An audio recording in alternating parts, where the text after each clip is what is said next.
in this meatloaf, I have got some onion and some grated carrot because we want to add a little nutrition, hide the veggies for the kids.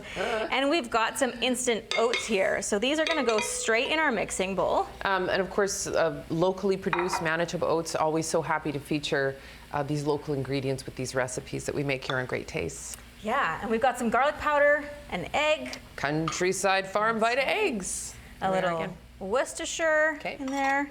We'll do a good pinch of salt and a good pinch of pepper. And then we're gonna get our milk in there.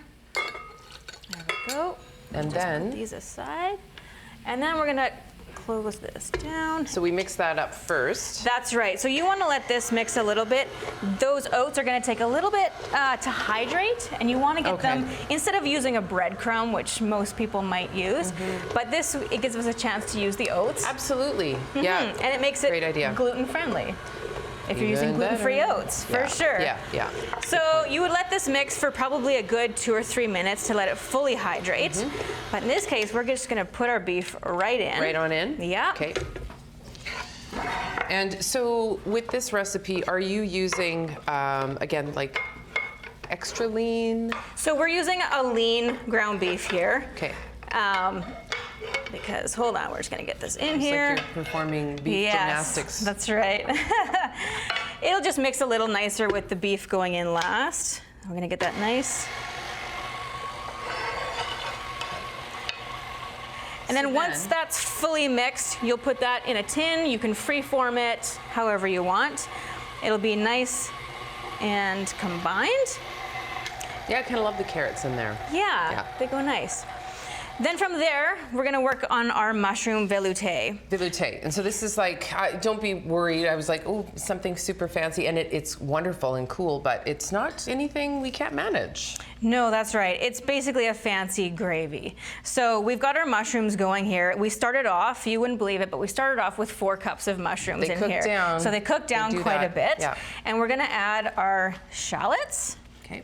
These don't have to be cut perfectly because they will get blended at the end. Right. So you don't have to cut them super fine. I always love that. It's like, oh, I don't have to save myself. Chop, chop, chop, yeah. These are from my garden, fresh rosemary, fresh thyme. Yes. That's where we get the herb from, and that smell is just gonna take off. And then we've got a bit of tomato paste. Okay. Yeah, so that's gonna just give it a nice red color, and we'll get that heat cranked a little bit. There we go. So yeah, you're gonna cook this down for a little bit, cook out that tomato paste just a touch, get those shallots nice and soft, and it's gonna start smelling just absolutely killer.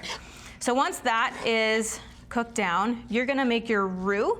So with that, we're gonna add our butter. So it all just goes right into that same pan. That's obviously. right, yeah. Okay. And we're gonna melt that butter down, and it's gonna get nice and juicy. Then once that's melted down, you add the flour. Yeah. Can I help with that? Absolutely. Or do you need to wait for the butter to totally? No, you can throw her in. The butter's gonna continue to melt. Okay. I'm gonna add a bit of salt and pepper to this. There. And you do it like a chef too, the way you've got flair. You've got salt and Always pepper flair. salt and pepper from a distance, yeah. Always looks more impressive, right? And tastes better. It's just weird how that works. There you go. So you can see it's starting to thicken already. Right. So you're Yeah. gonna start to see a little bit of what we call a fond. So that the bottom is gonna start to cook to the bottom of the pan a little bit. That's okay, that's flavor. We love that. Okay. So when that happens, we want to deglaze.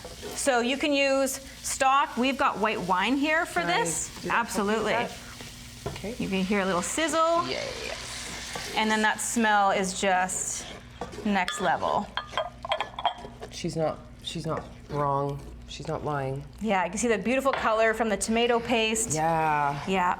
So once that's nice, thick, and creamy, you're gonna slowly add your stock. Okay. Stock of choice. I typically will use an unsalted stock if you're buying it from the store, because then you can control your own salt amount. Right. Yeah. Yeah, which is obviously very important for a lot of folks. So, Right.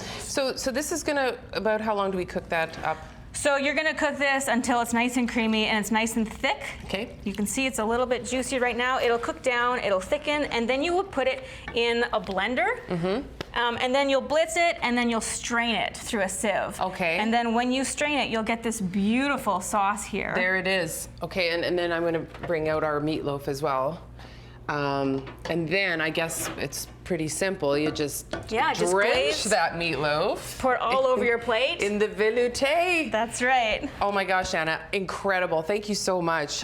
Smells amazing, looks amazing. Okay, so when we come back, we get to introduce you to another incredible Manitoba farm family here on Great Taste of Manitoba.